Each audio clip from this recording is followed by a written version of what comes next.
Hey everybody, Dr. Scott Keller coming from my garage again. We're on to our last week of thoracic spine mobility. I'm going to show you how most of you guys probably have used this before, or at least know what it is. It's called, a lot of people call it the peanut. Basically, you can take 2 tennis balls at home or 2 lacrosse balls. Tennis balls are just going to be a little bit more forgiving, so if you use lacrosse balls and it's painful, try a couple tennis balls. It might be a little easier on your back. Basically, you can tape them together, put them in a sock, tie it together, whatever you want to do at home. And if you haven't, I guess, got the gist of over the last 3 weeks with the thoracic spine, it's kind of a progression. So, you know, in a given day, if I really want to focus on mobilizing my spine, I'm going to start off with maybe a little bit of foam rolling, just light, gentle, extension type motion. Moving on into the cat camel, the trap opener, which we did in week 2, which were more yoga-esque, kind of just pure extension and rotation movements. And then last week we did the foam roller with the barbell overhead, which is a little bit more invasive, really working on getting that thoracic spine extended. This one, once again, is kind of the next step. So obviously with the foam roller, you have a diameter that's about 6 inches around. With the lacrosse balls or tennis balls taped together, you have a much smaller surface area here. So whereas thoracic foam rolling, when we were foam rolling, we're going for very global spine extension, you know, from the base of our neck down to where the thoracic spine meets the lumbar spine. So global range of motion there. With the lacrosse balls, basically we're going to break it down to what we call a little bit more segmental range of motion in extension. So for those of you who don't know or have never done this before, basically you're going to have these 2 balls like this, the peanut here, and you're going to have your spine right in the middle of them. So these right here are called the spinous processes, and basically you'll have to find those so they're right in the middle of the ball. So you'll have 1 ball on each side of the spine, okay? What we're going to do, the area we're going to work basically is from, once again, kind of the base of the neck, right at the top of the shoulder blades here. It's about as high as you're going to want to go, and then we're going to work a few different regions all the way down once again until we get to about right there, kind of that TL junction area where the thoracic spine meets the lumbar spine, okay?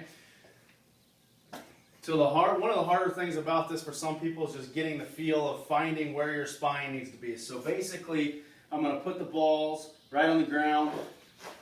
I'm going to get down and try to find the right spot there, okay? So when I lay back and extend my spine, okay, the first thing you notice is what I want to do, and what a lot of us will want to do is flare that rib cage again. So once again, just like the past weeks, I'm going to want to tighten down my core a little bit, make sure my lumbar spine is in a nice neutral position. Then we're going to get true thoracic spine extension motion. So once I'm there, that's already giving me a little bit of extension in that segment. I'm going to raise my arms right up above my head. Once again, maybe in a push press width. You can do overhead squat, snatch width, vary it, change it up, etc. So just drop your arms straight down towards the floor, nice and slow. Okay? Come up and just repeat that. Nice and slow. Maybe about 10 times, okay?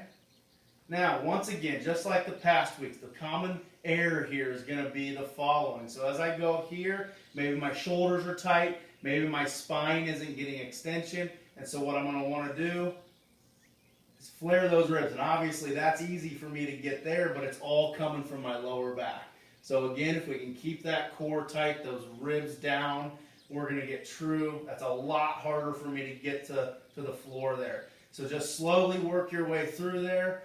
Once you get 10 slow repetitions done, what I'm going to want to do is a little bit more of a dynamic movement. So I'm going to get down to the bottom, and I'm just going to do some quick little impulses, okay? Maybe about 10 of those. Once I get done with those repetitions, I'm going to just roll up maybe 2 or 3 inches, so those balls are on the next segment, and then I'm going to do the same thing. Nice and slow, nice and controlled, 10 repetitions like that. And then 10 repetitions of just a nice little ballistic movement like that.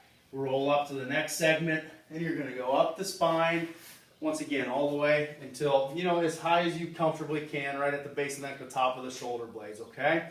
So this basically will wrap up our thoracic spine mobility month. I cannot just reiterate again how important this aspect is as far as mobility is concerned. Next month we're going to start getting into the shoulder. Basically just think of the shoulder and the thoracic spine as one being, okay? So as we go into more shoulder specific things next week, pretty basic things, always remember you're going to get better shoulder range of motion if you loosen up that thoracic spine and vice versa. So again, if you guys have any questions, holler at the coaches, holler at myself. Scott@synergylincoln.com is my email. Feel free to email, stop me in the gym with any questions. All right, guys? Good luck with this one this week.